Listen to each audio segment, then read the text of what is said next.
This is the Defenders podcast on TV Podcast Industries, and this time we're talking about Moon Knight, Episode 5, Asylum. Oh, Mark, what you've been doing is so difficult. I'm so proud of you. Reliving these kind of traumatic memories can be so painful. They look and feel so real, and you have been at it for hours. Great work. It's really, you've been peering inward, looking deeply into all of the moments that make you, you.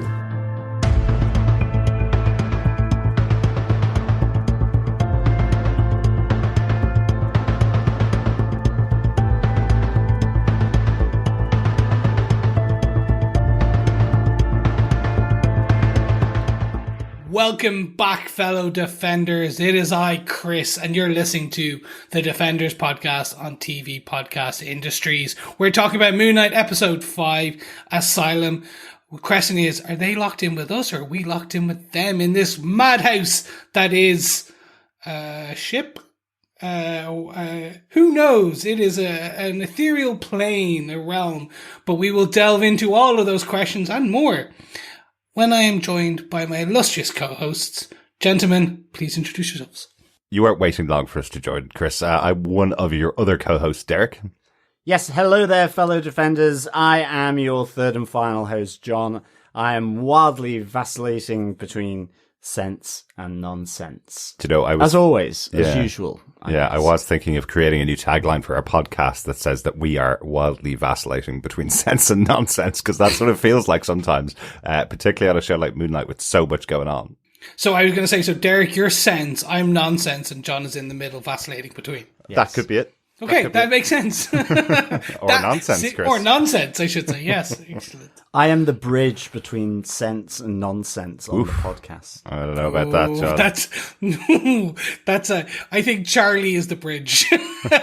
You are very clearly sometimes on the nonsense side with me. Yes. Our wonderful podcat could be bridging the gap. Yes. He could. But there's a lot to discuss on this episode because it is a penultimate episode, and it is our illustrious ever flashback episode, and a flash forward episode. Who knows?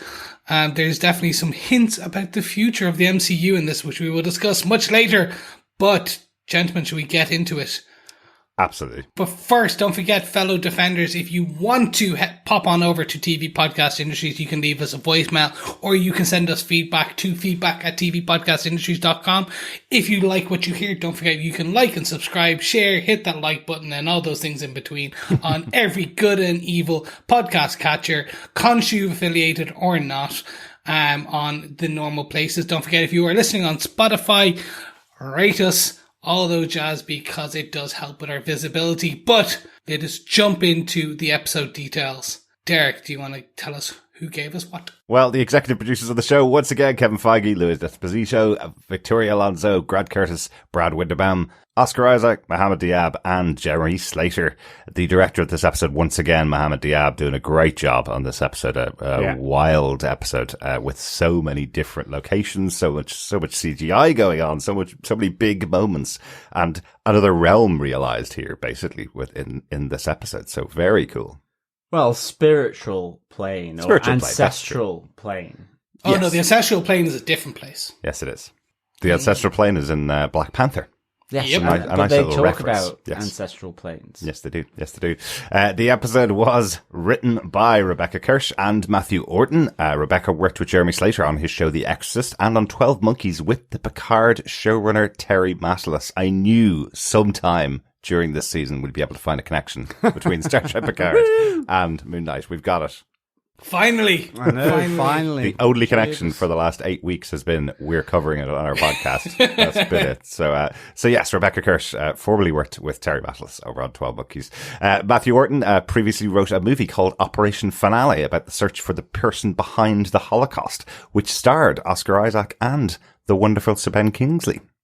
Excellent. Two Marvel alumni. Absolutely. Two very big alumni for Marvel. Yeah, that's so quite cool that he's working with Oscar Isaac again for this show. Definitely, yeah. John, do you want to tell us what they gave us with your synopsis for Moon Knight Episode 5, Asylum? Sure.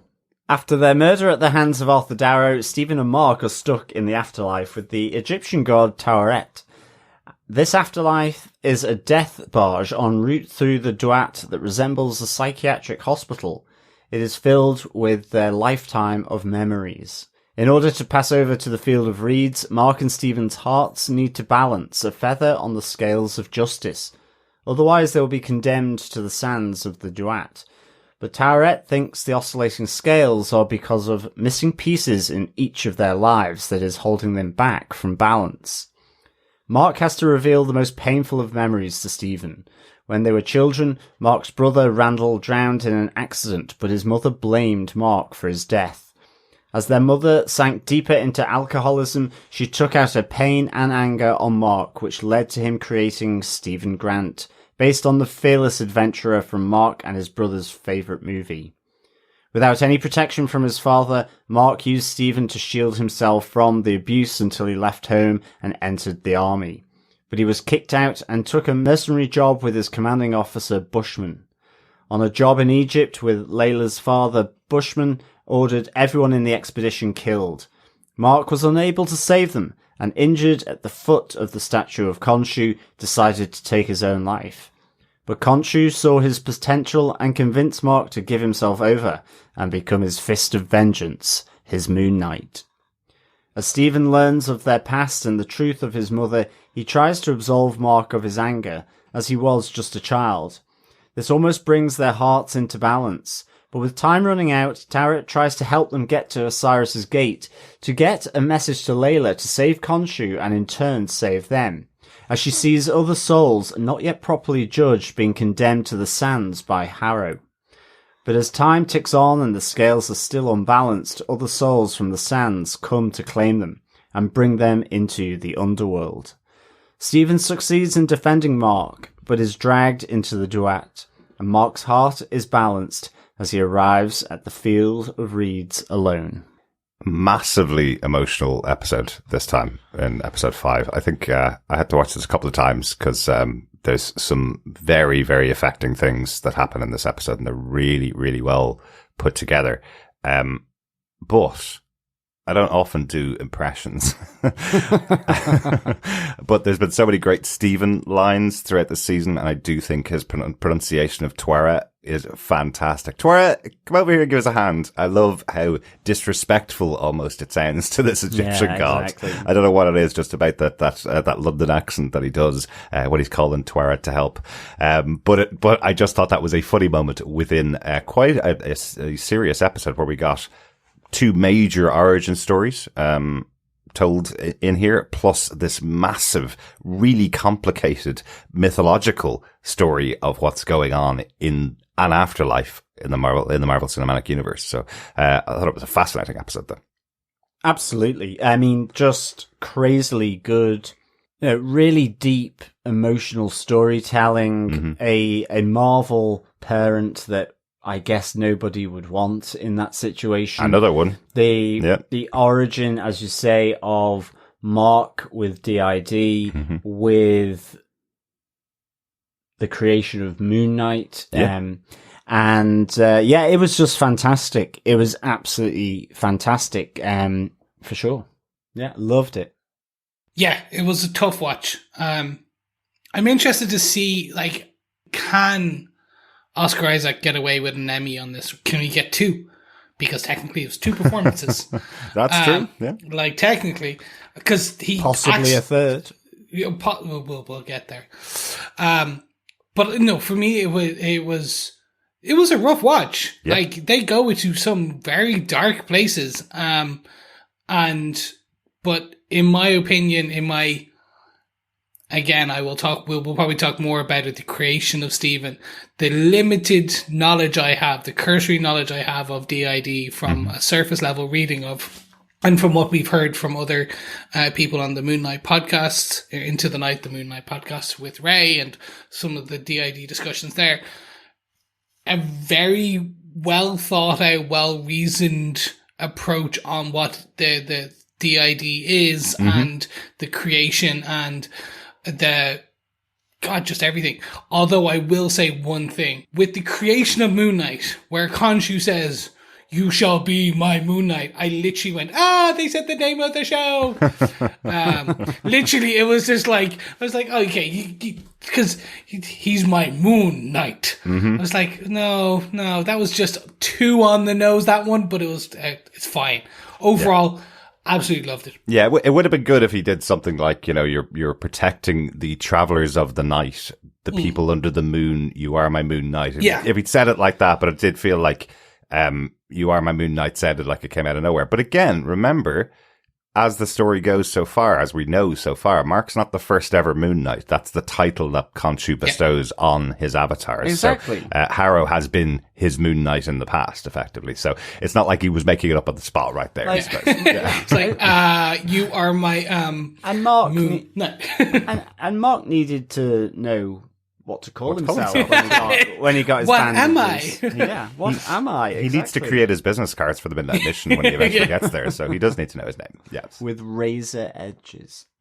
Right, well, with those razor edge discussions about to happen, see, segue, let's jump into the discussions itself with our usual full moon, half moon, and total eclipse points. Gentlemen, let's jump straight in to the first full moon point, Dr. Harrow. Who wants to take this one? Well, I guess for these 3 points anyway, I'll probably be vacillating violently between sense and nonsense, Exactly. depending on whether I've managed to get it clear in my head and through my notes. But I mean, we do at least see here, it almost feels as though this is the most grounded part of the episode, actually. There's right from the start, there is this talk that it's the Putnam Medical Center or Institute in Chicago. Yep. And, there's that very doctor-patient conversation happening between Dr. Harrow and Mark, talking about the reassuring fantasy that you're somehow a superhero.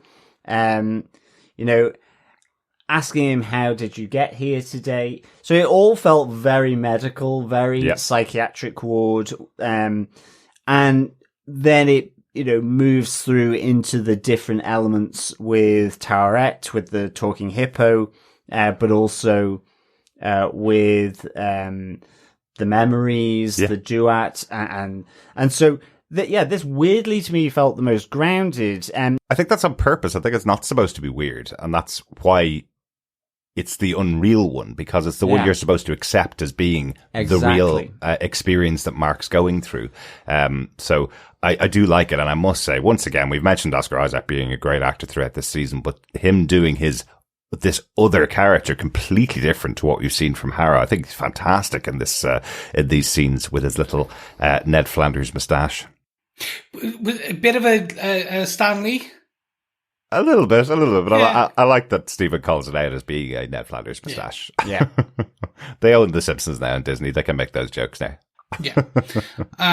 And I mean, that's why I say weirdly, because it's in total contrast to everything else going on. And even you get that great line from Mark saying, wow, these meds are amazing. Because for him, in that initial sort of return back to Mark and Steven screaming as they confront Towerette for the first time, and after some of the dialogue, he starts talking about Dr. Harrow. That's the bit that feels kind of, that makes sense all of a sudden. Yeah. Even though he'd just been trying to escape it in the last episode. And you have Steven saying, oh, he's a doctor now, not really understanding because he hasn't really accessed that side of it. Yeah. And of course we see later where Stephen is with Dr. Harrow, but he is an infrequent visitor to Dr. Harrow's office. Again, probably the notion that's running through this of what Mark was trying to keep from from the identity of Stephen. In that sense, this was a really nice counterpoint to everything going on, even though it was more than likely, if not certain, it was the one thing that wasn't happening. Yeah. The one of the interesting thing is, did we get Jake there?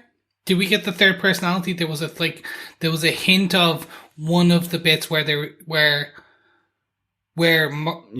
whoever was parted within Mark's body, whichever identity was in control, that there was a third accent I very much felt on show. Yeah, I think there's a specific scene where what we think is Mark picks up a really pointy pyramid, a glass pyramid, I guess, from the table and tries to stab himself with it to take him out.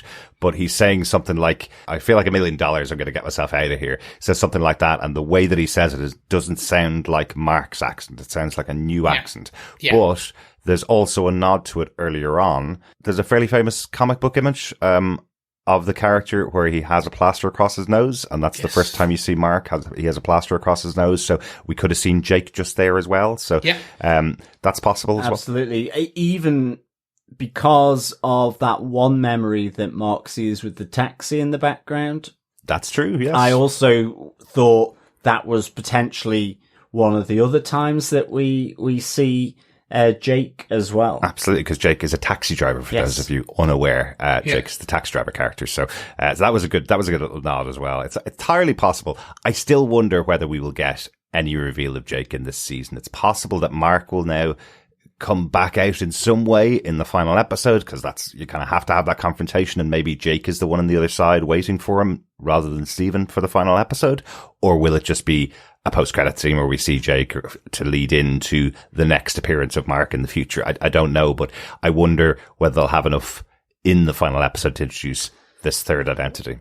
Well, that's true. And it's I guess is going to be the challenging thing for this episode of our podcast, in that we have these three distinct points, but so much of this is intertwined. Mm-hmm. Whether we'll be able to stick to them is another matter entirely. But yeah, I mean, because we have them going to Osiris's gate in order to try and contact the gods, or at least make some kind of contact to Layla so that she can get Khonshu and free him, so that he might be able to bring back Steven and Mark, or one of them. And I do like Towerette, where she just says, well, you could, but you're still dead. You know, when it says, can you get us back? She says, even if that were possible, if I did, you'd still have 2 bullets in you and be dead. Exactly. So, you know, this effectively, there will be supernatural elements to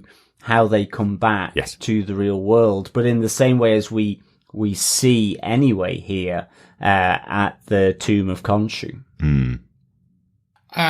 I'll come back to when we talk about the creation of Steven, I'll come back to why I believe Jake will show this season. Okay. Because I think there's a rationale based on what we see in that point. It's why he'll come. Absolutely. In terms of this, in terms of the Dr. Harrow, the Asylum bit, and the getting to the getting to the gate and having to balance the scales. I like this. This leans into Egyptian mythology, but doesn't expect that you have to understand everything. Yeah, absolutely. Like they very much spelled it out in a nice way.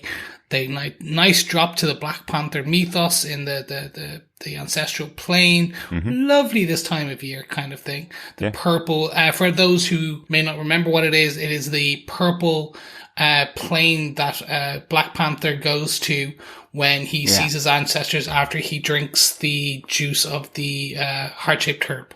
Mm-hmm. So that's where he goes and he sees his dad and stuff. So that's that plane. And it's basically saying that there is multiple planes of the dead for each of the different mythologies. And there's, so one very cool thing about that is by admitting that there's multiple planes of the dead, there's multiple planes of hell. Mm-hmm. And therefore we are one step closer to Mephisto. He's coming. He's coming. They're basically laying it up. Anyway. Yeah. But it is really smart, isn't it, for Marvel to do it this way? This belief that there is an afterlife is really well defined here, that this is just one They look whatever way you want them to look. This one happens to look like a psychiatric ward, and Towerette's kind of going, it's a new one for me. I haven't seen one like this before, but there are many different forms of the afterlife. I'll just roll with it. Yeah. Exactly. Yeah. Absolutely love Tourette, introducing them to the afterlife, reading out from her cards. Welcome, weary traveler. Or travelers, actually, on the road.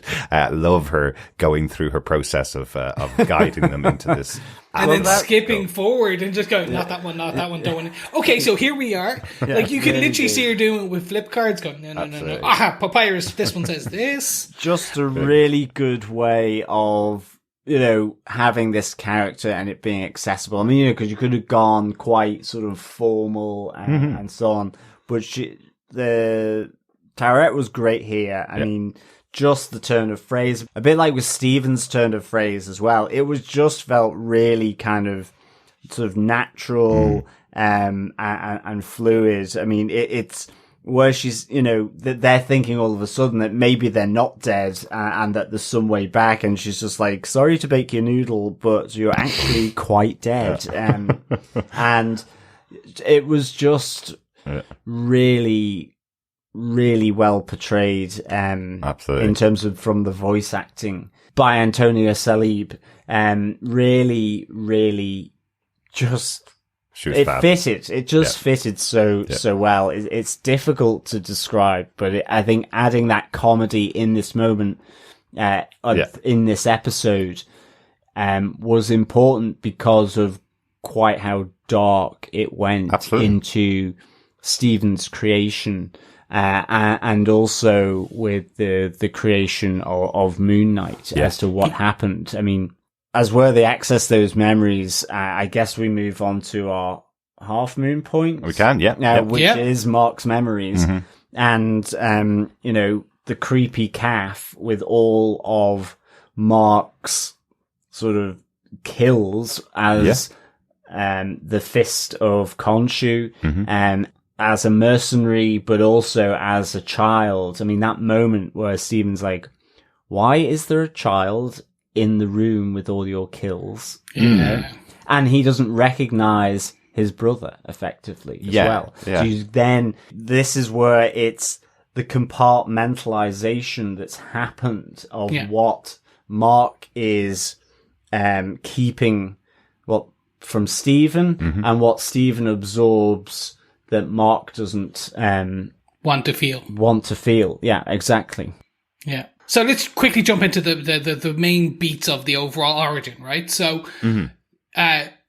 Mark is blamed for the accidental death of his brother by his mother, who takes it very badly, probably has some neuro issues that cause depression, that therefore leads into this huge level of abuse directed at Mark throughout his childhood, from when the accident happens all the way up to when he leaves. And between that point of when he actually leaves the home and goes off to college and the military, the creation of his personalities, his additional identities, happens as an escape from the abuse. We learn the name of Stephen Grant comes from the film they watched as a kid, which they would both play as brothers. And but it's even the tagline. Like I really love that. When danger is near, Steve Grant has no fear. Yeah, and that is the crux of why the Stephen identity forms, because of the abuse from his mother. And it's not just from his mother, weirdly, as well, because as he's leaving, he challenges his dad to say, you should have been there. Absolutely. Because yes, his dad is still doing the birthday parties, even though his mum refuses. I mean, can you imagine how that would feel as a 12-year-old and younger? Yep. But he's not doing anything to prevent it. And so so Stephen is formed to be that shielding identity and to prevent it. Well, that is part of the interesting thing. And I think, Chris, might have been alluding to this earlier on with the possibility of Jake's identity also being formed around this time. Mark actually explains that Stephen's identity is formed to hold the memories of when his mother was a good mother. Someone that loved him, treated him well, was still alive, as he says a bit later on. So Stephen's not there during the abuse. No, that's true. Yeah. Mark also isn't there. Yeah. Mark and Steven are outside the door when the abuse is happening. So potentially Jake is a third persona who is taking the abuse, which is, what a thought. Yeah. So that's exactly what, so we think back, we've seen with the images of what we assume to be this third personality, the third identity, is in a sarcophagus, violently shaking with rage and anger and frustration in the sarcophagus. We have another one where Mark and Steven wake up back in Egypt after violently killing a number of people, and it was like, wasn't me. So there's a very violent, and then this other one where we potentially the bandage where this person is beaten and battered and bruised. Yeah. So my assumption is that the person who was getting the abuse, the identity that took all that abuse, that took all that pain, that beatings, is this third identity in Jake. That is just pure rage, violence, abuse, like for everything. It is just, it's the Hulk, essentially. It's nothing but just and I say Hulk, and it's just rage. It's violence. Steven has the pure memories. Yeah. Yes.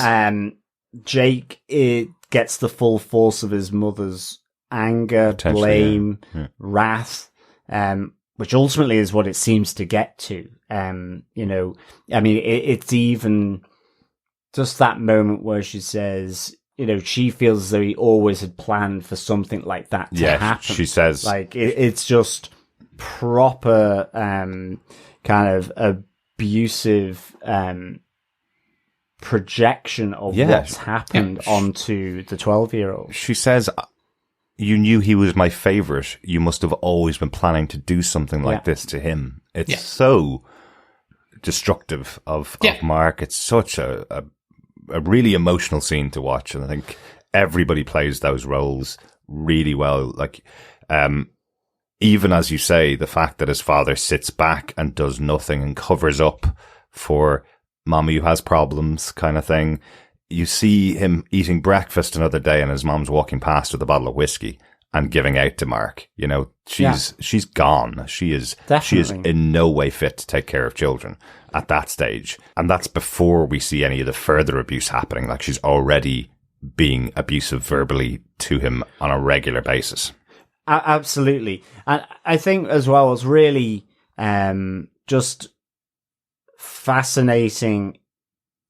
They kind of reflects all of this is in terms of how we see that relationship of the two identities between Mark and Steven, at least. With Steven locking the door behind where he accesses effectively Mark's memories that he has never had any knowledge of, that have been kept from him. And it's that. And I mean, there's that sequence where there's like 3 flights of stairs that he goes up, and it's different moments in the life.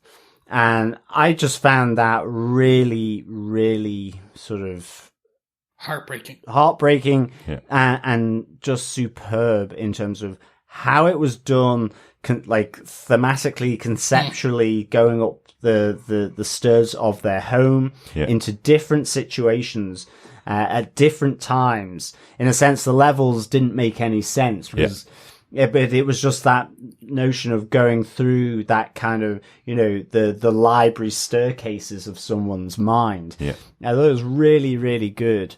And but also that Steven is angry with Mark, but as he's accessed more and more of the memories and begins to understand the reality of what has been kept from him, that you get to that final moment with the death of their mother, with the Shiva, and you see Mark breaking down on the street, and where he takes off the head covering and he pounds his fists into it, and you see Steven, coming to absolve him, to say it wasn't your fault. Yeah.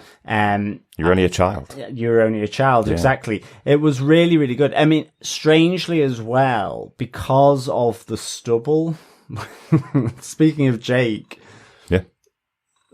I actually thought this was potentially Jake as well. Same. When I first watched it, because of the stubble, because of the bloodshot eyes, which I guess is from crying and grief, but also And it the is the drinking first that he's time doing. that we see the head covering being worn by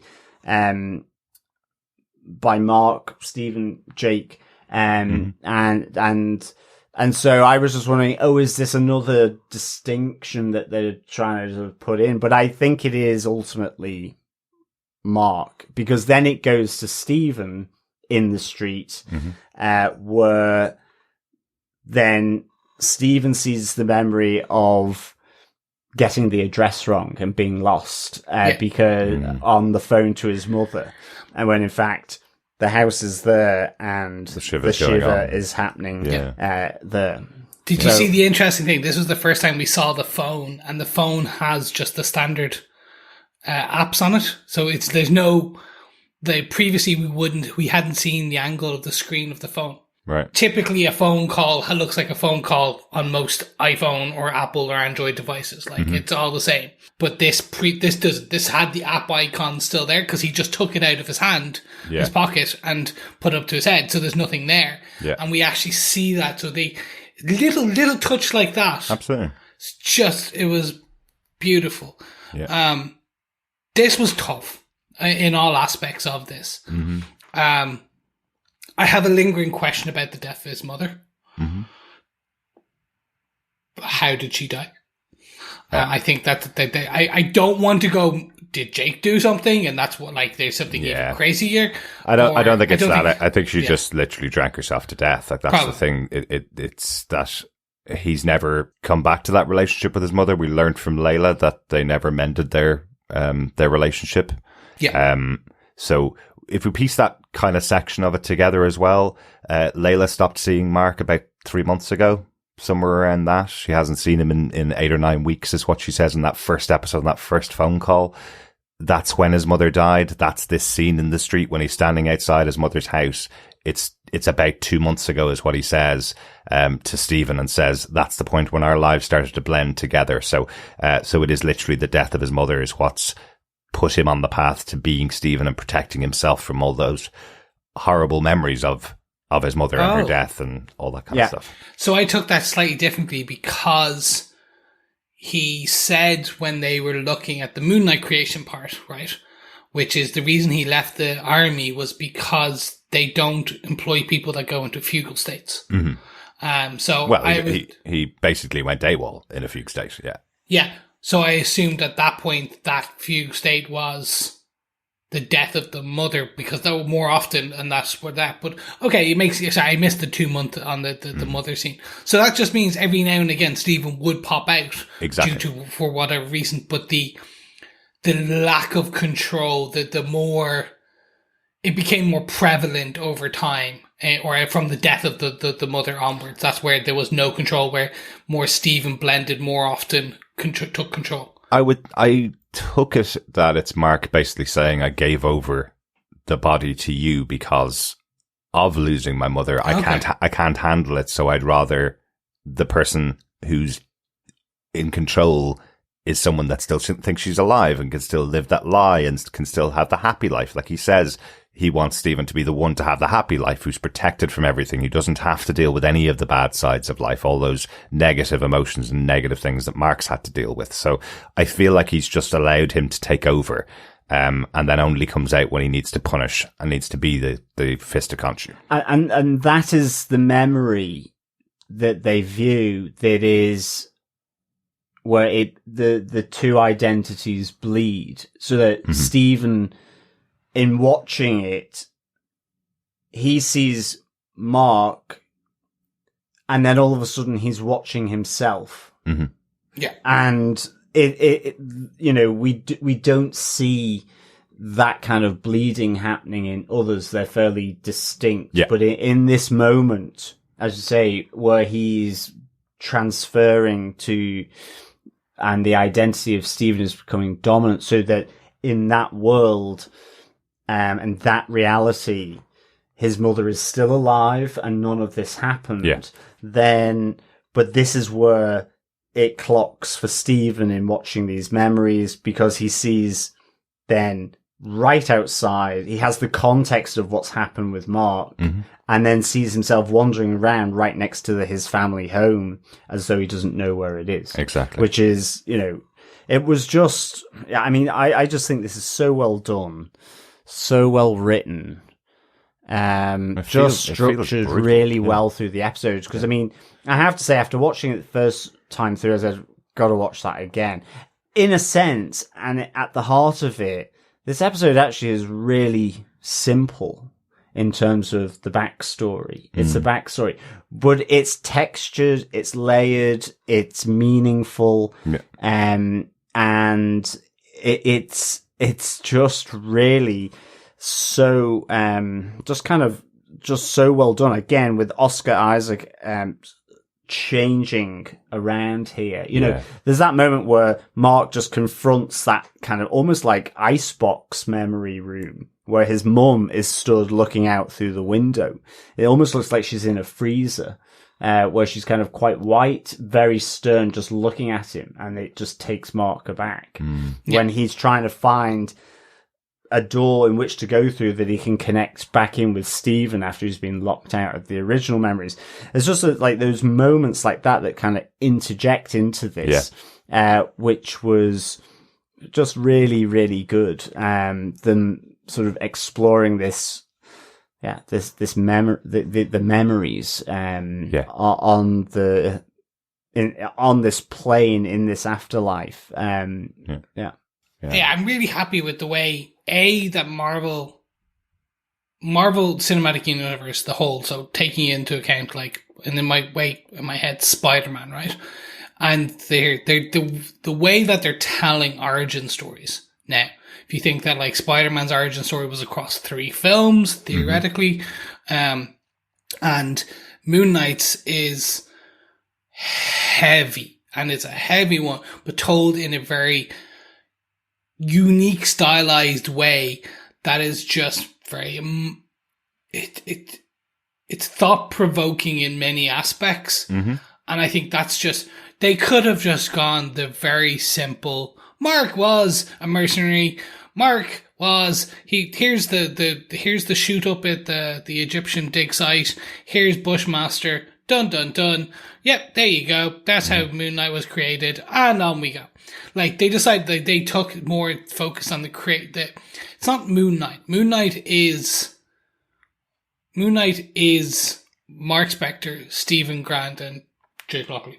Like, he is the identities within there. Like, that is who Moon Knight, that is what this story is centered on. Whereas, so they're taking a different avenue on it. Yeah. And I like that. And I like the fact that it wasn't just your basic flashback episode. Absolutely like, not. Yeah.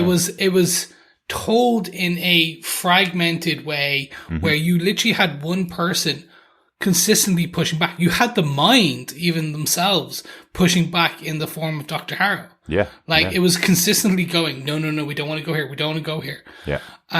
Like that heartbreaking moment where Stephen admits that his mum is dead. Yes. To Absolutely. Dr. Harrow. Yeah. She says, don't call her. Why? Because she's dead. Yeah. Like that, like, you could see, and like, that's why you get an Oscar Isaac. Absolutely. For this type of, like, because I always like, okay, he's Poe Dameron from Star Wars. He's like, he is these other characters, and I've seen him in certain films. I've like Ex Machina. Like, you can see he definitely has got these chops. Yeah. But it wasn't until, and not saying just because it's Marvel, but it's just, this is one where I've seen him, like, yeah, like, he is one of our, like, he's a national treasure. He's an international treasure, I should say, in this case. He really gets to flex his muscle in this show. You talked about the scene where he accepts the death of his mother as Steven, but there's also the moment when he doesn't want to let Steven see the pain that he'd gone through as a child, and you hear him screaming, going, "Don't make me go back and look at that. Don't make me do that." As Mark. So another character, two completely different characters played completely differently, both going through this intense pain in the episode, and both played excellently by Oscar Isaac. There's also one other nod back to Dr. Harrow. John, you mentioned it earlier on, just as part of what you were saying, where he was saying, "Oh, you're living in this dream world where you're a superhero." And we get the other origin of Moon Knight himself in the episode here, as we kind of mentioned a little bit, but we get the point that Mark is shot while trying to save the expedition from Bushman, his former commanding officer, killing everybody around him. Mark tries to save them but doesn't succeed, crawls his way into the Temple of Khonshu, and is about to end his own life because of, again, the guilt and pain that he feels about once again not being able to save somebody, which is all connected to this history that he has. And that's what I really like, that little extra layer of what's happened here in the creation of Moon Knight. This creation is almost exactly the same as the comics. This is, I think he dies underneath the statue of Khonshu and then is brought back to life in the comics. I'm 100% certain that's what happens. Here, he's actually been shot and wants to end his own life. Yeah, and he's given a choice by Khonshu. Exactly, but the extra layer that's added in is Khonshu sees his broken mind and coerces him into accepting this position as his fist of vengeance. So that he can continue to seek out bad people and take them out. He sees inside what Mark's motivation is and uses it against him. I love that instantly Steven looks at him and goes, "Hang on a second, he's taking advantage of you right there and then. He's been taking advantage of you right from the start." Yeah, exactly. That Steven recognizing, seeing it and saying it was just really, really good, I thought. Yeah.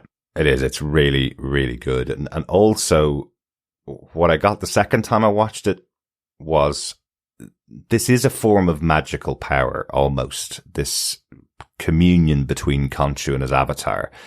Because if you notice, Khonshu says the exact same phrase to Mark twice, and Mark has to say yes to it in order to become Moon Knight. So it's almost like this magical union where he must agree to the T&Cs before becoming Moon Knight. His fist of vengeance, his protector of the Travelers of the Night. I really like that because it almost, not to belittle it, but it is almost like a telemarketer calling you up and going, "Right, do you agree to the terms and conditions of this?" Yeah. And then you don't say anything, so they repeat them again and go, "Do you agree to the terms and conditions of this?" And you go, "Yeah, okay," to get them off the phone. It's almost a little bit like that, but I do like that it seemed like the only way Khonshu can get his avatar is if he gets a human to agree to this exact specific spell, let's call it, for want of a better word. Yeah. No, agreed. I'll put in one Easter egg now, if that's cool. Mm-hmm. So don't tease on the podcast. Layla's father, the doctor, Abdul Farul. Yeah. So in the comic books, Abdul Farul is a superhero named the Scarlet Scarab. And in this, they've name dropped him as the father. But on his dead person, he has a scarlet scarab scarf. It is like fully embroidered. He has a brooch. So that's the scarf that Layla made him, wasn't it? That's the scarf. Yes. Exactly. And he called her his little scarab. Yeah. Yes. Yeah. So they're making nods to his superhero identity of within the comic books. Now, in the comic books, he was the protector of Egypt. He had like superhuman strength, flight, blah, blah. He had the usual kind of Captain America with a bit of flight thrown in. Right. And it was fun. He could drain people of their powers temporarily, a bit like Rogue back in the day. That type of thing, right? Yeah. Okay. Yeah. I don't think that's where they're going with Layla on this. I think it is. I think it's just a nice nod right now. Yeah.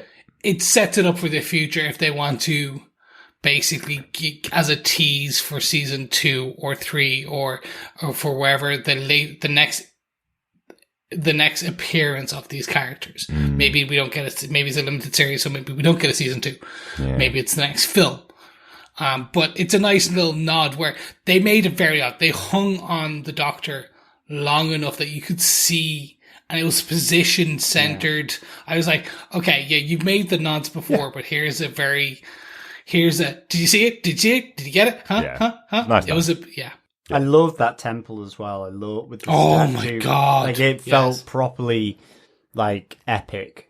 Absolutely. There's a cool shot of it just as Mark and Steven are looking up at the temple, and it's quite far away, but you can see the statue of Khonshu perfectly picked out in the light from coming down from above. I think it's fabulous design. Really, really cool. Yeah. No, 100%. I think that's probably everything about Mark's memories overall. Do you think?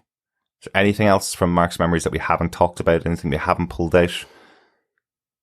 Not that I can think of. I'm sure there might be, but certainly, I think that's the main kind of thrust of what's happening here with these memories. Well, let's go on to the aptly named third point. Yes. The total eclipse of the episode. Definitely. Yes. The boat battle and Sandy Steven. Which sounds like a pop group, to be honest. Or it's like Shakin' Stevens, but it's Sandy Stevens Boat battle and or Sandy something Steven. like that. I like it. Oh, I've got Grease in my head with "Look at me, I'm Sandy Steven," okay, or something like that.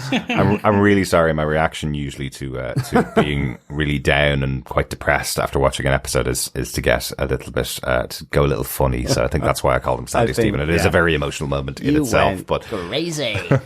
But the battle itself that we have on the Death Barge with Tararet has some really interesting moments in it in itself. You know, there's the change of Tararet. She wants to help Mark and Steven. She is there to carry out her job, which is effectively to balance their hearts with a feather, which is, if they do balance, then they're able to go on to the next afterlife, on to their final destination, which is the field of reeds. If they don't balance, they fall into the sands of the Duat, effectively an underworld for lost souls. But she sees that souls are being condemned to these sands without any form of trial, without any form of this scales of justice. And they realize this is what Harrow's doing with that piece of Amet's power that he's been using, where he's been condemning people and judging them. Effectively, Tara realizes this is absolutely against the process that's supposed to happen after everybody dies. And these people who are supposed to continue living their lives, are being judged by Harrow on behalf of Amet and being sent there. So completely going against the natural order of things, let's say, or her order of things. So she's willing to turn around, give Steven and Mark a little bit of time to try and balance their hearts against the feather to try and get out of this situation. But unfortunately, there's not enough time. No. And then she's going to annoy Osiris, as she says, which I loved, because it means Osiris is definitely there as well. Mm-hmm. But also, we were thinking that Osiris potentially was a little dodge as well. So who knows what would have happened in getting to that gateway. So Osiris, we saw his avatar as the leader of the council of the Ennead back in episode 3. And yes, there's the one we thought might be a little bit dodgy, willing to commit Khonshu to stone pretty quickly, it seemed. Very annoyed, at least, of Khonshu using his power. And there's a possibility that he could have been working with Harrow. Was the other possibility that was out there. So potentially Osiris on the side of Harrow. Or maybe not. Because... and it's interesting. So I like that we get the sand zombies. Or the zombies with the sand zombies. We'll call them the sandbees. Yeah, sandbees. The sandbees, yeah. We got the sandsies. And they came with, I didn't even say that right. They can be the sambies or the sandsies. Yeah. One or the other, really. So we get the Sandys, and they essentially come, and we get this great realization, and this was so much fun. Yeah, the realization that, well, if Mark is me and I'm Mark, then I have the same abilities. And you get Steven going total, like going to 11 on it. And it is just, it's one of those cheerful moments, you know, that when you're like, yeah, go team. Absolutely. And two big things about this. Firstly, we heard it before. Stephen said it back in episode 4, when himself and Layla were going inside, and Mark wanted to take back over the body. Stephen went, well, I've got muscle memory. Whatever you did, I'll be able to do anyway. Yeah. And Mark scoffed at him that time. This time, Stephen now has that ability, or at least the same kind of power that Mark has. Yeah. And secondly, this means Mr. Knight is going to be a pretty good fighter now. Yes. So if we do see Mr. Knight again, one of the other suits that we've seen of Moon Knight, he easily could stand up to Moon Knight in the comics and Mr. Knight in the comics. So so I'm really happy to see that in this episode. I hope we see Stephen back in the future. I hope we see Moon Knight back in the future. But I like that is all tied in there. We kind of hoped that we would see Stephen have some kind of fighting ability by the end of the season. So seeing this here was really, really cool to see. Yeah. And ultimately, in fighting to protect Mark, and, you know, trying to change the direction of the ship, it's Stephen that falls into the sand and gets turned to sand. And I think what the really interesting thing, and sort of coming from what Tauret had said about it's the missing memories that are causing this, the scales of justice to rock back and forth, up and down, that with Stephen turning to sand, you see the scales balance on the ship effectively. And then you have Mark emerging like a L'Oreal shampoo ad in the field of reeds, you know, with the sunlit field of reeds. So I thought that was just a really kind of nice metaphor for it all, really. The notion of that, you know, one has gone to the underworld, the other has gone to heaven. Now, whether it's the right one that has gotten there, it's whether there's justice in that, in this moment, and that's all I mean. Absolutely. I'm not sure I like this as the end of the episode. It's where they've ended this as a moment. It is a really sad loss that we've lost Stephen here, because Stephen has been our point of view character for a lot of the season. He's the one learning about Mark the whole time. Yeah. It's really sad that we've lost him, but that's not the reason why I'm unhappy about this moment. The way that it feels right now, and it will only be able to be explained with the next episode. So I'm not going to criticize it too much in case everything changes next episode, but it feels like this scene at the end is telling the audience, or telling Mark, your DID was the problem. You couldn't balance the feather because you have two identities inside of you. Once one identity dies, then you're free to go on to the field of reeds. And that, just because it ends at that moment that he's going on to effectively like a heaven or an afterlife, and he couldn't have gone there with Stephen still part of him, it just feels like a really odd way to end it. It feels like an odd moment to end it when you have this character with DID throughout the season. That's part of the reason why I was hoping it was, if you add the third heart of Jake onto the scales, now you're balanced out. Or what they were doing throughout the episode, if both of you reveal the bits about your lives that the other one doesn't know, then you're balanced. You've balanced the feather. It was balancing the whole way throughout the episode. It was almost at balance the whole way throughout the episode. And one of the things I really like about that as well, it is balancing the scales of justice is what's happening. And Mark has been the fist of vengeance for Khonshu. So all of those people, and Mark explains this to Stephen, all of those people that he killed were justifiable kills, effectively. They were people who were the worst of the worst, and we were being killed to serve Khonshu. So that's why his heart is still able to balance on the feather, even though he's a murderer and mercenary. I really like that concept. Well, yeah, but also, I mean, the first thing, I think I would agree with those points, absolutely. But they're already dead as well. So, I mean, that's the other thing. It isn't that this ending shows that Steven has died and Mark is somehow rewarded. It's that actually they're both dead. And Steven's going to hell. No, and, well, that's true. And so Mark's going to heaven the is reward, the thing. Yeah. But the thing is, for me, Steven was doing what Steven does, which he's very selfless, and he always wants to help. And in this moment, he's being able to find that muscle memory because of the sharing of the memories. Yeah. And wants to protect Mark in the way that Mark has protected him for literally the rest of the life. And he effectively sacrifices himself. So, I mean, in the terms of Egyptian mythology, I saw it more as a sacrifice. Yeah. So I wasn't ever thinking whether it was deserving or not at that moment.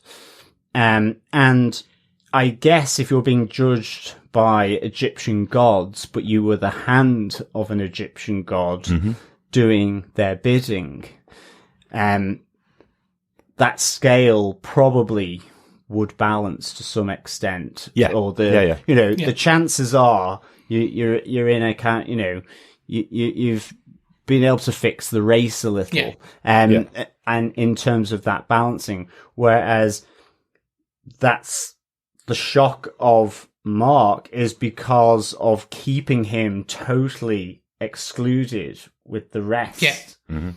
So I didn't see it. I wasn't seeing it as a judgment on DID, but that's not to say necessarily that it could be viewed like that. And I think I only view it like that because of where this episode ended. I'm sure we have another episode to go next week.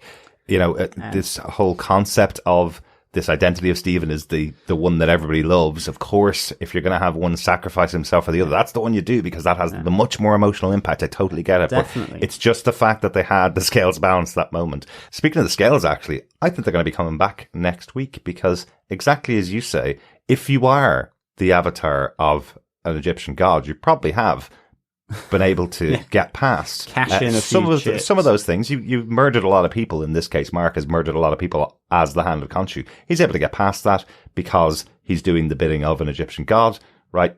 Scales balance. Given that Harrow has been killing lots of people saying he's working on behalf of an Egyptian god, when we know he isn't. He's not the avatar of Ammit. He doesn't know, hasn't connected with Ammit at all because she's been locked up for a very long time. I'm presuming these scales are going to be coming out and Harrow's going to be dragged into that duat very quickly by all the souls that he condemned there. So I would think so. Yeah. I would think so. So I just quickly jump in my view on this, which is I took a slight different approach or theory in that it was the not just the balancing of their memories, but the balancing of their responsibilities and the sharing of their identity, the sharing of the responsibility, the sharing of the load of the weight of the everything, and it was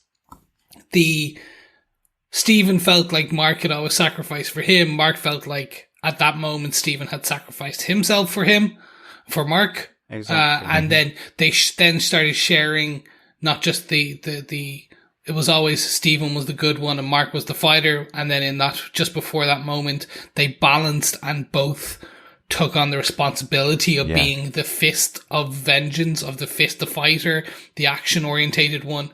They'd shared their memories. So in that they were just edging closer. And it wasn't just the memories aspect. That was one large part because the unfortunate thing about the memories part is that balance doesn't make sense because there's a third heart missing.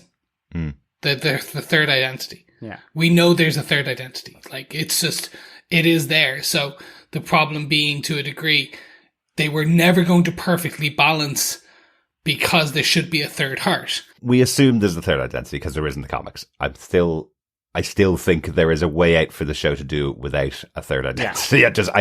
I just feel we've all been hoping for that third identity. This was the episode to show it and be really definite about it. Here's Jake. He's right here. He's been doing another job for this system. And they didn't do it in the episode. So I'm wondering whether they're going to steer away from that for the next episode and come come to that in the MCU or come to that in the post-credit scene next episode. So I totally see your point now, Chris, that the balance between Steven and Mark is effectively Mark has been wrapping Steven in cotton wool to protect him from the world because he can't possibly be able to deal with the world the way Mark is. And with Steven knowing the truth, accepting everything that's going on, he's able to tap into that other side of Mark and become balanced with Mark in this body, both of them taking the right mental responsibility, both of them dealing with their lives and dealing with the things they have to face. So I completely get what you mean. That's a great idea. That's why it balanced in that moment. But the other thing as well is that we're assuming that Taweret is looking at it as 3 identities.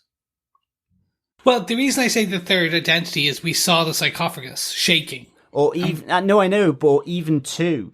All those scales are doing are about the balance of the 2 hearts. Yeah, okay, no, yeah. But ultimately it's of 1 heart. And yes, there may be a third there, but we don't know. As you say, I think, and it becomes a little more difficult, I think, if you say, well, there should be a third heart on that scale. Yeah. But I don't think it's necessarily a question of the number of hearts on the scale. The judgment is based on the balance. No, on Mark. Yeah, yeah. Ultimately. And he hasn't been honest with himself, effectively, and his other identity here.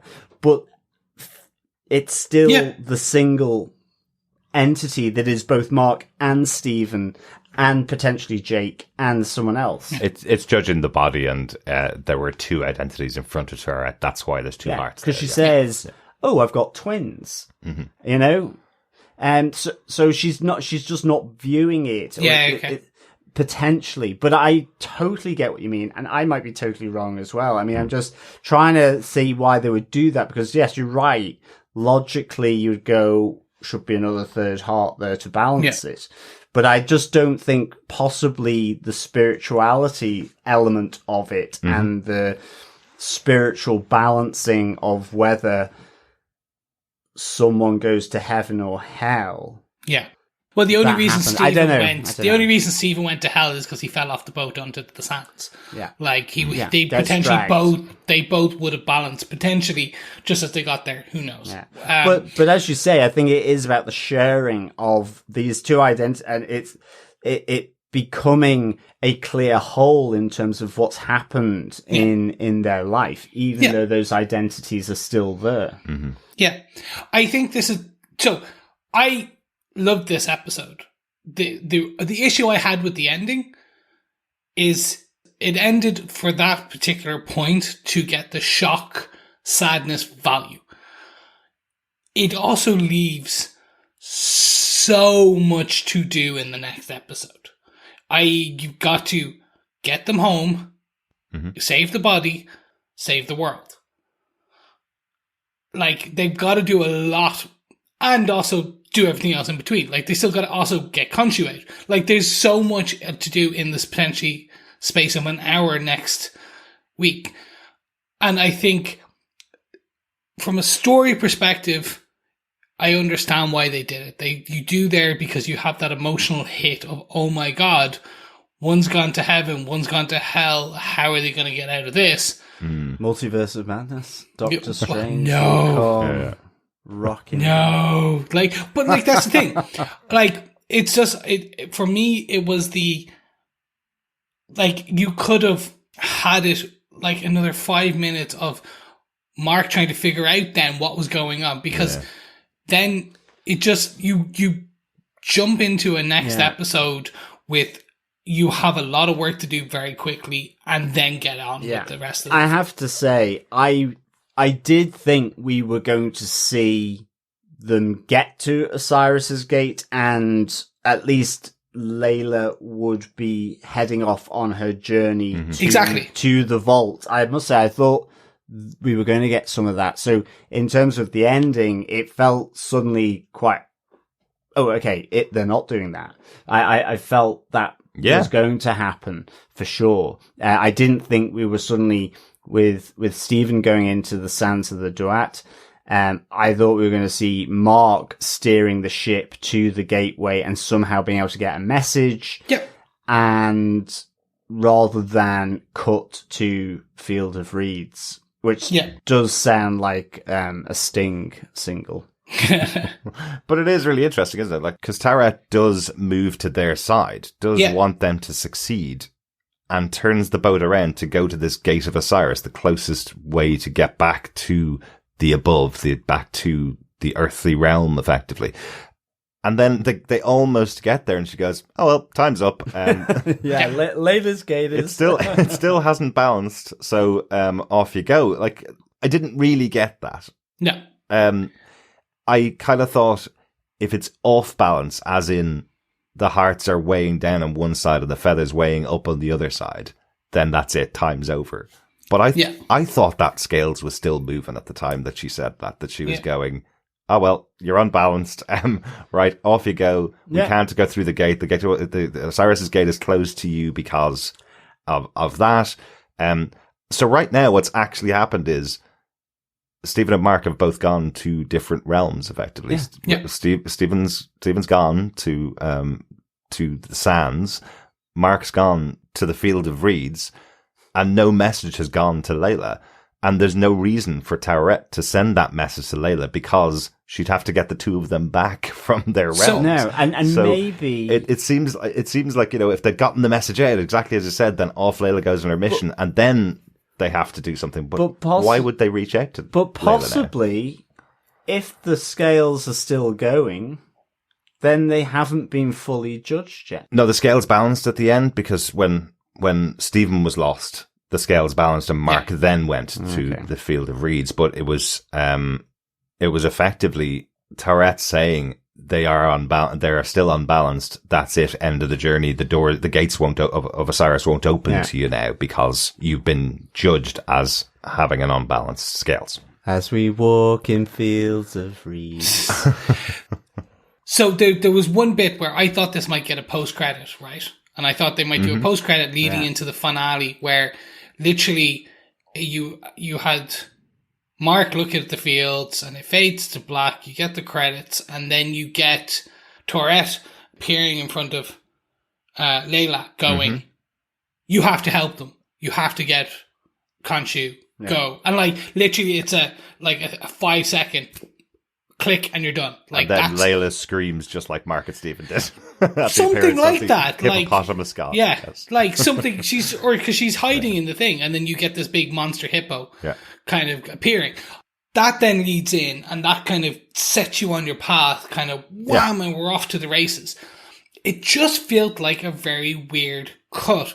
Now, taking us all the way back to when we started this discussion, as you said, Derek, we will see what happens in the finale. Exactly. Like that's gonna we always withhold judgment to view the whole creative works and not just a small part of it. We don't balance our feather and heart until we know the with full one episode story. to go. We definitely don't do that. No. We're like, well, they did.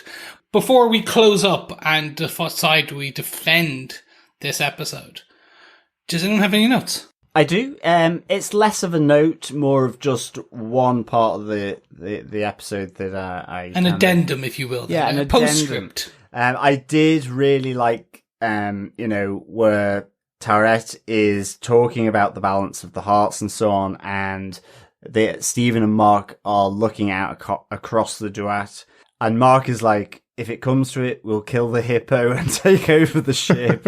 Really, I just loved that line because the hippo was so kind of cool. Yeah. You're like, don't kill the hippo. But I just love the Mark, the mercenary, putting into action, how he would take over, the ship in a really military way. No kind of thoughts to the, I guess, fairly cutesy, human type hippo, I guess. Yeah, poor Taweret. That would have been awful. I only have one note just to mention Randall Spector is from the comic books. Mark does have a brother. His brother's older than him in the comic books. He does become a villain, as everybody's brother in comic books that is revealed becomes a villain. Shadow Moon, I think, is his villainous name. So we probably won't be seeing that version of Randall Spector in the show, but just to note that we have seen him in the comic books. And Mark's father actually plays a much bigger role in the DID onset of Mark in the comic books. It's a much different story. I'm kind of glad they didn't go down that story. It's a bit. This is so much more visceral the way they've done it on the show, and so much more affecting, I think, for me anyway, watching it on the show than that story probably would have been for me. Agreed. The name of the asylum is the name of the asylum from the Jeff Lemire one as well. It's a nod. Yeah. It's the same psychiatric hospital. Very good. Putnam, yep. I thought it was a place in London, but it wasn't, because it sounds like a very English name. It is, probably, yes. Yeah. Yeah. But no, it's not. No, it could be, but it's in this point, it's a reference to. It's also a name. Well, there is the British director with the surname Putnam as well. There you go. So, very good. Very good. And I suppose York is a British name, and New York is quite a big capital in America, yeah, a big city in America. So it's almost like a load of English people went over to America and named all the places. Yeah, that's what it was, and called it New York. Well, and New York, New England. Yeah. Well, New York used to be New Amsterdam as well. That's true. Yeah. There you go. Well, that's enough for the history lesson. I know you got that from They Might Be Giants, John. I know. Anyway, that's enough of the history lesson. Gentlemen, let's get on to our defends. Derek, do you defend this episode of Moon Knight? Episode 5, Asylum. This episode was brilliant. This episode is up there with episodes of some of my favorite TV shows. Things like Watchmen, things like Lost, things like, name any show, it's up there with them. It's definitely a highlight of the MCU on Disney Plus. It's a highlight of Marvel, to be able to put an episode like this on TV that was so affecting and everything was dealt with so well. They didn't show a huge amount of what was going on, and they didn't need to. This didn't need to be an R-rated, bloody, brutal episode to be able to get across the adult themes and the concepts that they were trying to get across of how Mark came to be the person that he is, how Steven came to be the person that he is, how Moon Knight was created, and what that really means, rather than him just getting a superhero suit and going out and fighting people at night. There's loads of great meaning in there. Really well structured, really well directed. Absolutely loved this. This is top quality TV. Loved it. Excellent. Mr. Harrison, do you defend this episode of Moon Knight? I really do. I'm continuing my role, actually. It's 5 creepy calves out of 5 for me. That's the creepiest of cafes, isn't it? Yeah, I really, really just enjoyed this so much. It was just quality storytelling, quality acting. Mm-hmm. It was affecting. It was emotional. It was poignant. It was tragic. It was afterlives and the planes and going, a little bit further into the Egyptian mythology, with having Tauret there, but also with the Duat. I think we've seen a Star of David on a chain around Mark's neck, I think. Yeah, that episode too. Yeah. But there's definite nod here. I don't think there's the nod to his Jewish roots, with the head covering, with the shiver, and so I just really, really thought this was great, and I think Oscar Isaac was phenomenal, and it's a brilliant episode, and so 5 creepy calves out of 5. Yeah. Chris, do you defend this 5th episode of Moon Knight? Yeah, I can't add much more to what you guys have said. For me, it is the MCU, the Disney streaming, the version so far, have portrayed some of the best ever depictions of grief, of PTSD, of responsibility and taking on mantles and race. And in this one now, it's abuse and tragedy and the elements of DID and things like that. Like, it's some of, as you said, it's some of the best TV out there. Yeah. With the theme of superheroes on top. Like, the foundation of superheroes with some of these amazing, actually, I'd even argue it's amazing TV about grief, about abuse, about all these other things. And then you layer on a superhero element. And like, if you took away Moon Knight and just made it mystical, and we took away from the Marvel Cinematic Universe, this could stand alone and be fantastic. Absolutely. Again, because of the portrayal of the characters, because of the story, because of the actors. It's just fantastic in all aspects. And I just want to see where they go with this final episode. Yeah, absolutely. And that's really going to really kind of tell me how much how far they want to go with this story. Yeah. So yeah, look, absolutely defend, and I think it's brilliant. And it's really hard, isn't it? Like, we've only got one episode left to go, as you say. There's just whatever they're going to do at the end of the story. And, you know, it's not that much to tie up in a final episode, really. You've got to beat the bad guy. That's kind of it. You can do that in an hour. Not a major problem.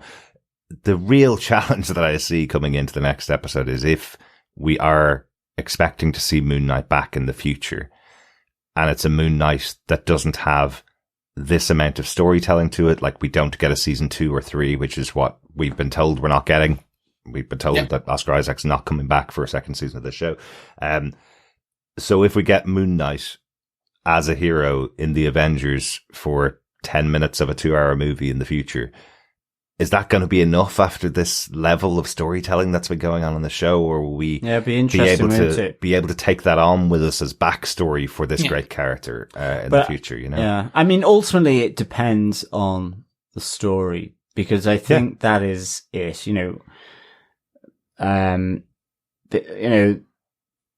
there's the argument that it's movies on TV, but TV is fundamentally a different medium as to what it can do, which is what this is showing, and what most of the other Disney Plus Marvel shows have shown us, even with characters we've followed through multiple films on the cinema. So, you know, like comics are for movies, it's, you know, there's always that, well, comics are just storyboards that can be put up on, but it, you know, because of the different lengths of time, the story has to be done in a certain way. And it depends what you want to do. So I would hope that, yes, you're right. Be interesting to see what happens, because they're not going to get the same level of depth, potentially. I'm sure, you know, a good writer probably can extract that, but it will be in the context of the story. The thing is, this arms everyone going into a Marvel MCU movie in the cinema with everything they need to know about the identities, and maybe they'll just focus more on Moon Knight. I think it's going to be interesting, because it's going to be where we see him. If it's an ensemble piece with like the Midnight Suns, is it the next Avengers? Where do we see him? Because that will be is it like a Carol Danvers in Avengers Infinity War? Blink and you miss it. Definitely. Like that kind of thing? Or is it more kind of Hulk in Thor Ragnarok, i.e. the level of interaction? Not talking, I know, Derek, don't get in on Ragnarok, we're not talking about Thor here. I hope Moon Knight comes into a good movie. Exactly. But we will see next week in Multiverse of Madness, we'll see Wanda Maximoff for the first time since WandaVision. So that's the first character that we've seen lots of backstory for, that we're going to see back again in the cinematic universe. So and that will tell. That'll give us an indication of how we'll be handling it, I guess. But with all roads leading to Strange, let's take a path off just before we get there and go to the Bar with No Name for the one and only Bar with No Name quiz. Yes, let us get twisted, as we've been wildly vacillating between sense and nonsense. We need something to clear the old head. I don't know whether this question will for this episode, because it is quite oblique. And I guess there'll be certain people in certain countries that will have a possible leg up on being able to answer it. But nonetheless, there is Google out there. So, or any good search engine of your choice, good or evil, that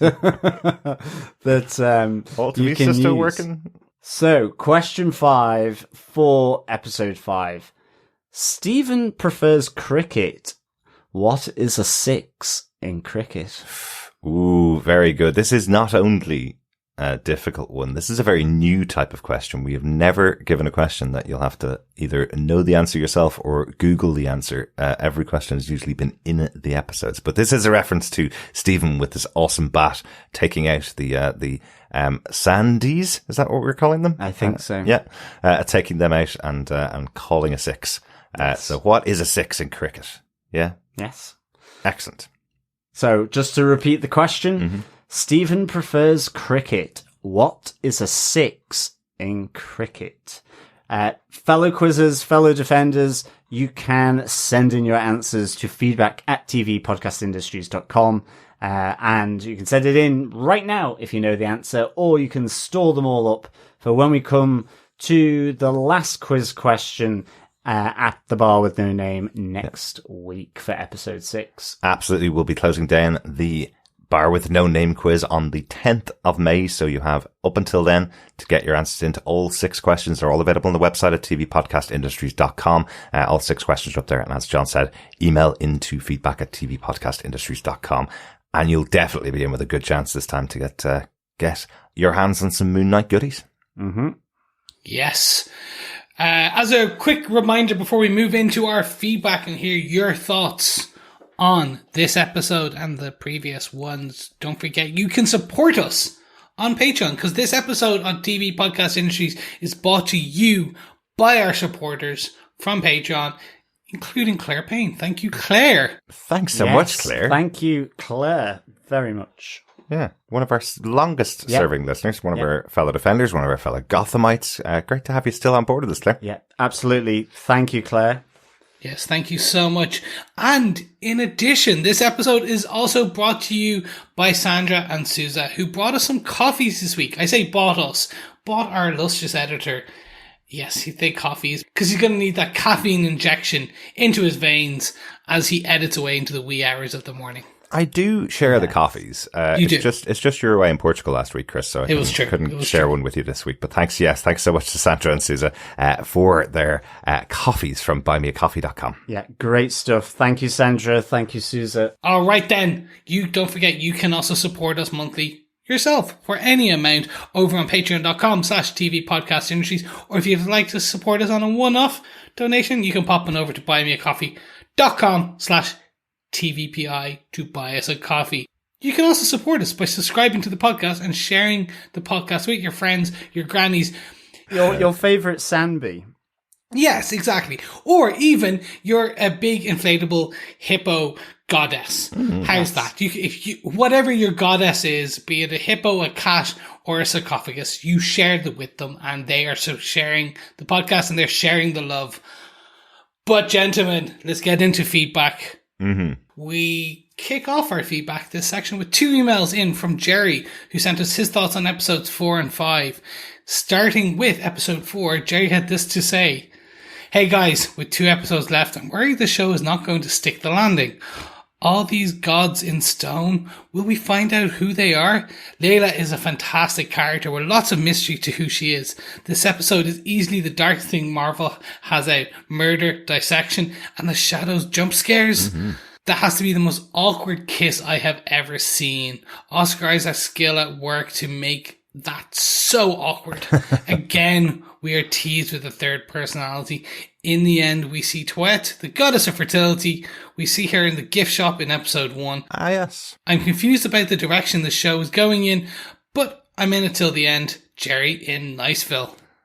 Very good nod there, Jerry. Yes, we saw a stuffed toy version of Twarat right back at the start. Also, back in episode 1, and something we mentioned on the podcast, the little girl telling Stephen, was he unhappy that he didn't get to the Field of Reeds, and he doesn't get to the Field of Reeds in episode 5. So, this has all been seeded all the way back from the start of the season. Yes.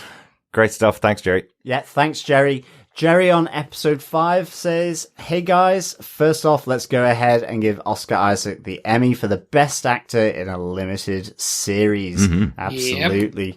Jerry continues, "This origin episode was fantastic and tragic all at once.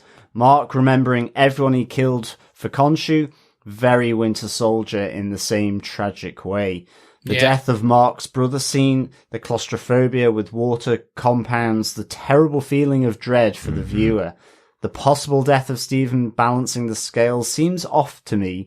Mark in heaven? So Mark and Steven are not aware of Jake, therefore not affecting the scales. One episode left, I'm afraid the series is not going to stick the landing, so Layla becomes Moon Knight now? There is no way that the series ties everything in one last episode. Love the show, so worried about the ending. Your passenger on the ship that is TV podcast industries, Jerry in Niceville." Well, thank you, Jerry. Yes, well, you're very much balanced in terms of scale, so you'll be going to the field of microphones, I guess, probably, for the podcast. I don't know whether that's heaven or hell for me. No, the hell bit is editing. The field of editing tools. For sure. But it's interesting. I think, like Chris alluded to that. There's a lot potentially to get in that last episode. We thought we might see a bit of Layla in this episode as well, sort of running off to try and release Khonshu so that he can do his business. But you never know, because certainly with the Disney Plus episodes, some can be quite short, others a bit longer. So you never know. We could get one that's certainly close to an hour, or so over an hour even. Rumors are 42 minutes for the final episode. Oh, really? Yep. Ooh, that's okay. Yeah. Or it all just continues in some other film that might be coming up soon. You never know. But Jerry, thanks again so much for the feedback. As always, great getting your thoughts on Defenders. Absolutely. I just wonder if the episode is now going to end with that title card that Loki did that nobody was expecting, where we all went, maybe. Loki can't possibly do this in the next episode. And they went, no, we can't. Season 2 is coming in 2 years. Possibly. Thanks so much, Jerry. Also on email, Coffee and Vodka says, "Greetings, fellow heavy baggage handlers. This episode should have begun with a trigger warning for anyone who has ever had a childhood. Seemingly straightforward, yet I could see another required rewatch to catch all the nuances. The bird bones on their rain-stained path, a nod to the Lemire run, or Khonshu's actual early interference. Child abuse, the loss of a lifetime, held alternate identity, mental wall of pain, but Steven got to have a bit of fun before double dying. A Bushman reference, good, and the possibility of being Mephisto'd by Jake, bad. Looks like Amit's getting busy. Wonder what this means for Layla. And the world. Finally, could that girl in the museum in episode 1 speaking to Steven have been Toirette's avatar?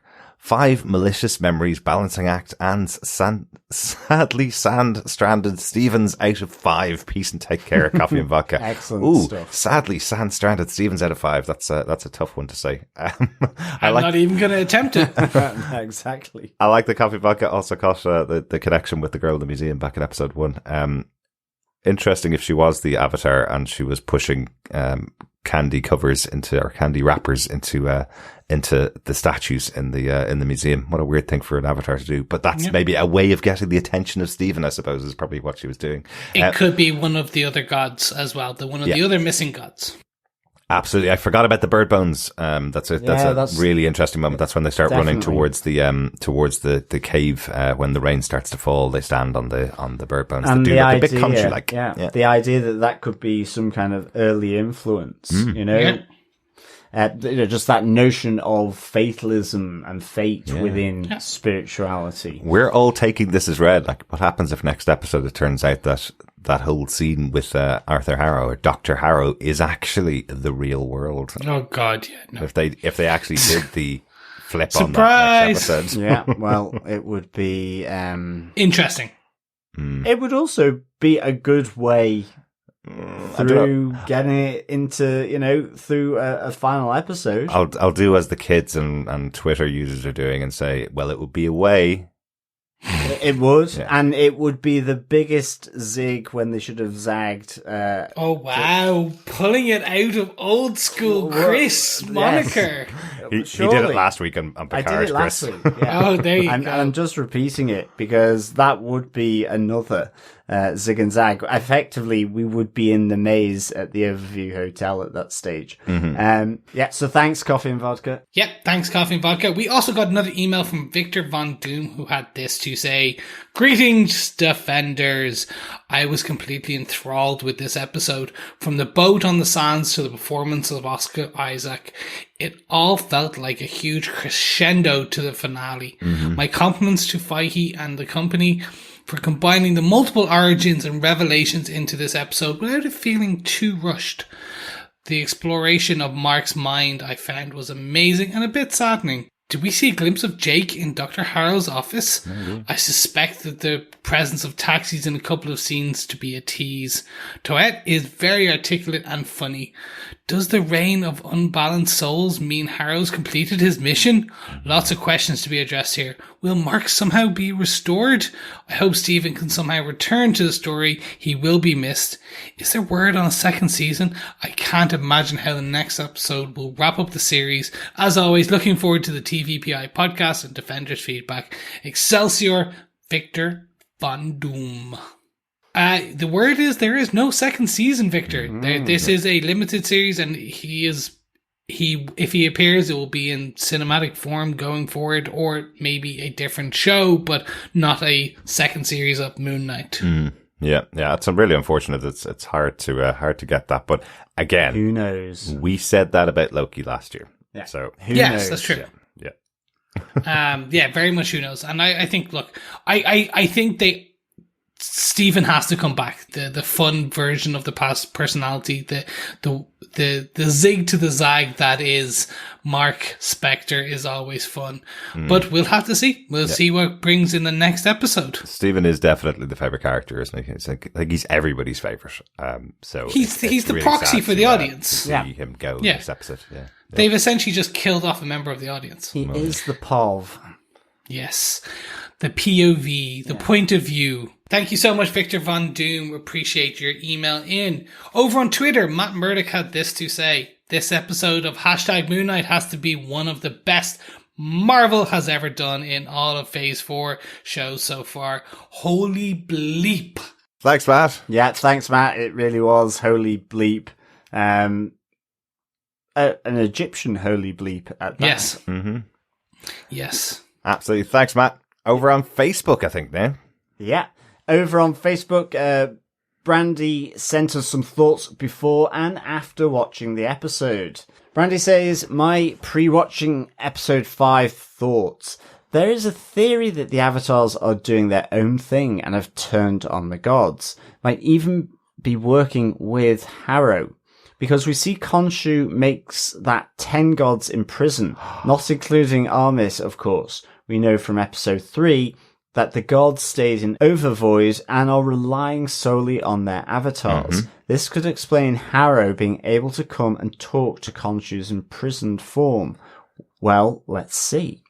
Okay, post-watching on episode 5, Randy continues, "Damn, that episode had me all in my feelings like Drake. Started off all happy because several of my theories or thoughts were right, like they were on a boat and the reason Taweret was there, but that happy high got swept up in this emotionally rich episode. Also, as much as it sucks to watch what Mark went through at home, I think it was important to make the distinction that his DID was from his childhood, because in real life, even him being 12 would be considered old, usually 4 to 9.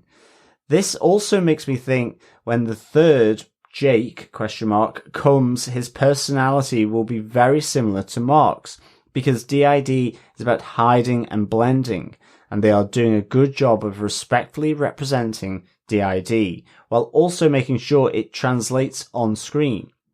We finally got the name drop for Bushman and another tie into Black Panther with the mention of the ancestral plane. I have to be honest and just say, for me, this show is at its best when it's just great actors playing off of great actors, and the action is at a minimum if it's there at all. And yet, give it up for Oscar Isaac and Ethan Hawke, but we have to give kudos to this casting director.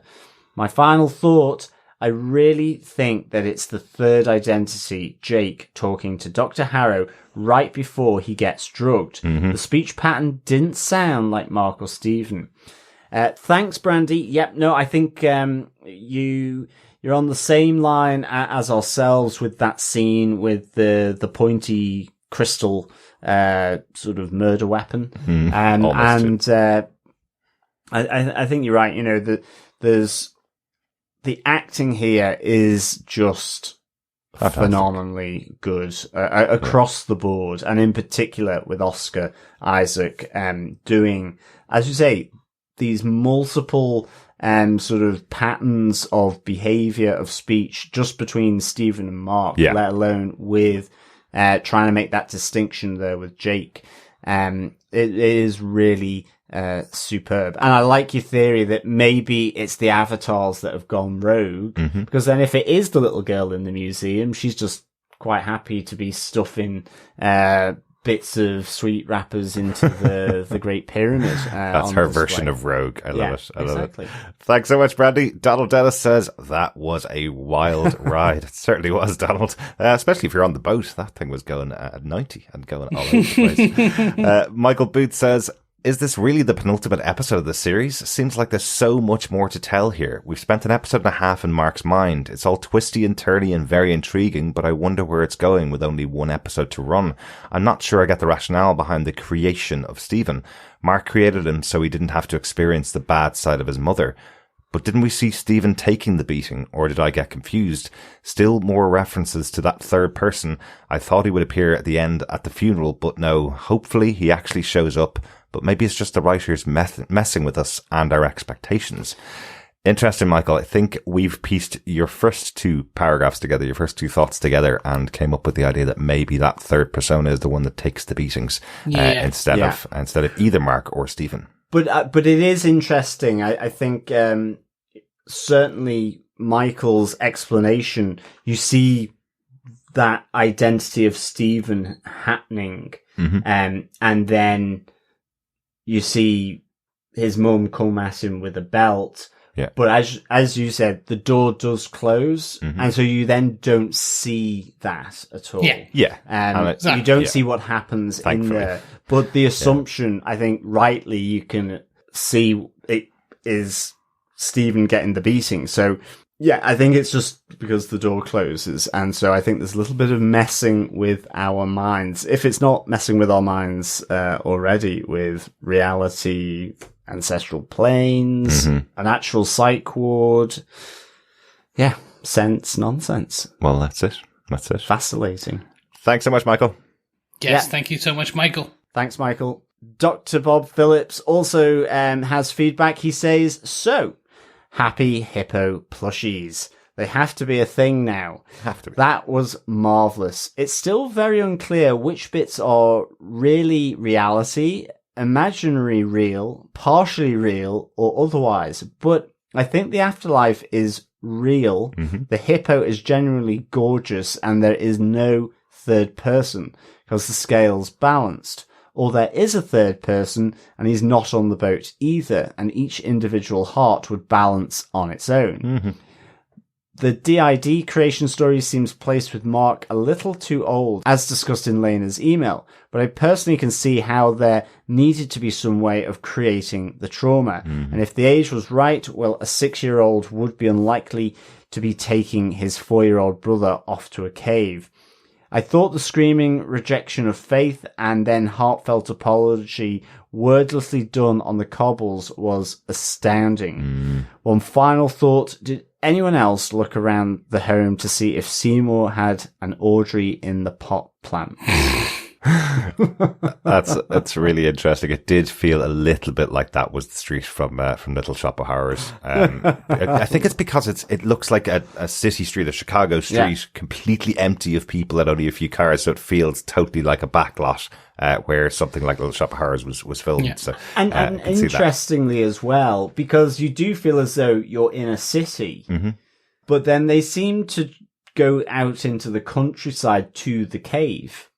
I mean, so I was wondering, maybe, sort of say a city can't have a cave in the middle of it, but it seemed that I didn't quite know whether they were in a city or maybe just a smaller town. Well, let's make sure to remember these are all things that are going on in Mark's head. So remember, there are 4 stories in his house. That is true.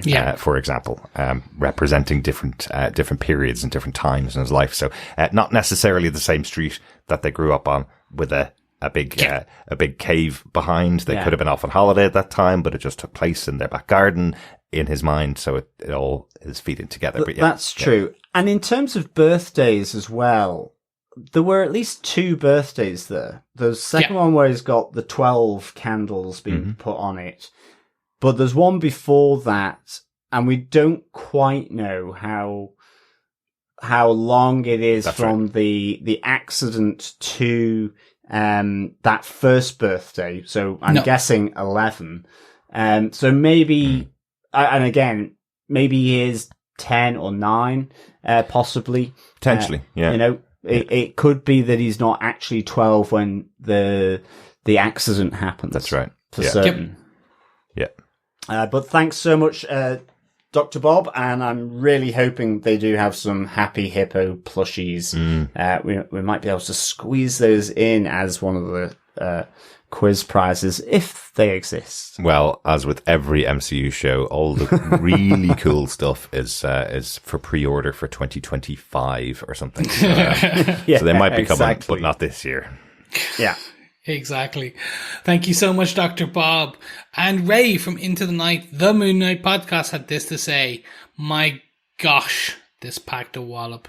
We knew the origin story was coming, but it constantly surprises me how much they can fit into an episode. Oscar Isaac shines as bright as ever in this episode that really exposes Mark Spector as arguably the most complicated and traumatized character in the MCU. A big call considering that the others have gone through. A twist on the comic canon sees Mark's mum Wendy as the parental disowner, and the twist with Randall is so tragic. So much to cover here. So I leave it to no doubt the many other pieces of feedback that you'll receive, but I just wanted to highlight the amazing skills of Isaac as an actor and the brilliant portrayal of Mark's childhood. Merc, DID, Steven's origin. TV doesn't get much better than this. Absolutely. Agreed. Excellent, Ray. Thanks so much for your thoughts. Yeah, definitely go check out Ray's podcast, Into the Night, the Moon Knight podcast. They're releasing their reaction episodes every week, their panel discussions with loads of Moon Knight fans chatting about their thoughts on the episodes as well. They're really good. Yeah. Thanks so much, Ray. And Gail Cleary says, I spent the whole episode thinking the scales didn't balance because they were missing a heart. I kept thinking this right until Steven died. Oh, my heart. Really hoping Steven is only mostly dead. Thanks so much, Gail. Do you get the reference, guys? I think so. Princess Bride. Princess Bride, only mostly dead. Not fully dead. Yes. I know, Gail. Yeah, all of our hearts skipped a beat when Stephen started to turn to sand there. Yeah. It's like you're just expecting, turn the boat around to we're at. Thanks, Gail. Thanks, Gail. Also, Suzanne Nelson says, the full impact of this episode didn't hit me until I went back and rewatched the first 4 episodes after watching episode 5. Totally changed my perspectives on a lot of scenes. Good stuff. And a great suggestion for our fellow defenders as well to sort of look back over the episodes of this series so far and then a nice rewatch of episode 5, because you as well, Derek, was saying about the conversation with the young girl in the museum in episode 1. So, yes, good suggestion. Thanks so much, Suzanne. Absolutely. Thanks, Suzanne. Just want to call out that we did get a few emails in with the pub quiz answers for last week. Just a couple of mentions of thanks to Lena for her email last week about DID. Lots of people found it really, really interesting. Yeah. So thanks so much, Lena, for sending in your thoughts to us about DID and for sharing that with us. Lots of people reaching out to say thank you. Yes, thank you so much, Lena. We now have a voicemail from the one and only Steve Brown. Hello, TV podcast industries. This is Steve, and just wanted to just give you guys a whole bunch of props. I love hearing your coverage of Moon Knight this season, or this series.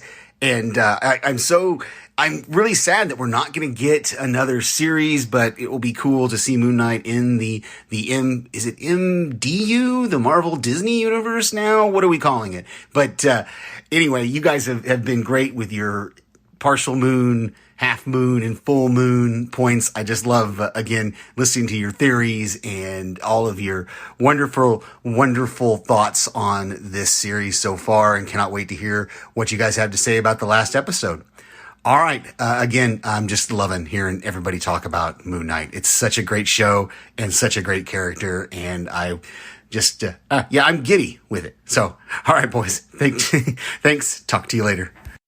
Thank you so much, Steve. Yes, we're giddy along with you. Yeah. It's going to be interesting to see this last episode and how they kind of do it. And yeah, giddy to get your feedback on episode 6 as well. Absolutely, yeah. Go listen to Steve over on Panels to Pixels podcast. Himself and Mark are covering Moon Knight, and I just love pointing this out. They only realised after 2 episodes, when they got a bit of feedback in from a listener, that it's Steve and Mark covering Moon Knight. They didn't realise that they were both named after Stephen and Mark from the show Moon Knight. I love it. Really enjoyed listening to their stuff. Thanks so much, Steve, for taking the time out again to send your voicemail in to us.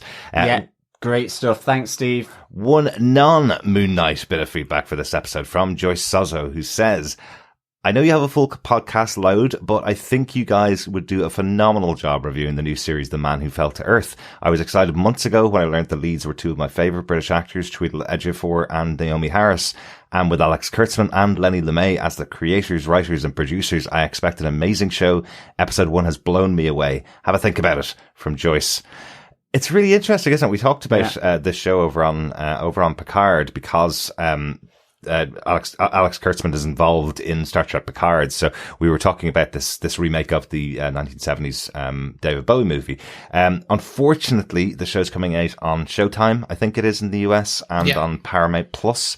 Neither of those channels are available over here, and unfortunately, Paramount Plus, I think, even itself isn't coming out here until the end of the year. So we'll only see The Man Who Fell to Earth after the full series has come out. So, so it'll be coming out. We'll see the full thing later on this year. So unfortunately, Joyce, we won't be able to cover it on the podcast, but we are really looking forward to it. Same excitement as you. That the cast looks fantastic.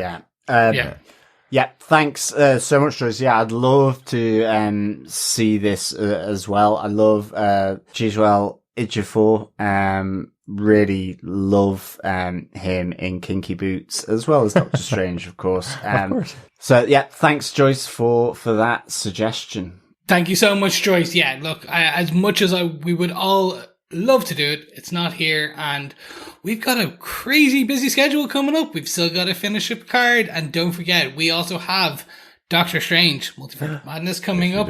We have Miss Marvel coming up in June as well. Yeah, I thought you forgot the name of the show there, Chris. No. Big in my heart, it is going to be a fun romp through teenage superherodom. Absolutely.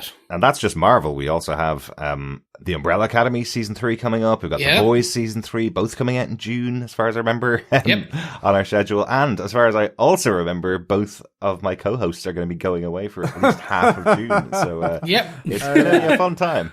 It's going to be interesting. We'll have to get you a new co-host for whilst we're away. Maybe. Or we just dial in. It's going to be from around the world. Breaking news. Global news. But yes, thank you so much, Joyce. And please let us know what you think as the season wraps, and tell us what you think. And we're looking forward to watching it when it does launch in Europe later this year. Well, we assume it launches later this year. Yeah, lovely stuff. Thanks, Joyce. And thanks to all the fellow defenders for sending in their feedback, thoughts, voicemails, comments, theories. Really great to hear from you. Absolutely, absolutely. We'll talk to you again next week for the finale of Moon Knight, and later this week for the penultimate episode of Picard on Prime Video over here. So yes. So thank you so much. Don't forget to like, subscribe, share, and all that fun. You can go on over to tvpodcastindustry.com and get all the right links. If you want, don't forget you can support us over on Patreon or buymeacoffee.com/tvpi. Excellent stuff. Well, thank you, fellow defenders, for joining us. As always, it is massive, massive pleasure chatting all things Moon Knight with you. Remember, keep watching, keep listening, and keep defending. Can't believe there's only one more week to go. I know. I know. It's going to be interesting. I'm guessing it now.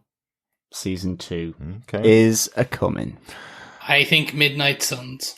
I think we're going to get Moon Knight with Blade. I think that's the next show. They'll introduce Blade on a film and then they'll bring him back both as a show for bits of that. But let's see where we get landed in an hour's time next week. Bye. Bye. Bye.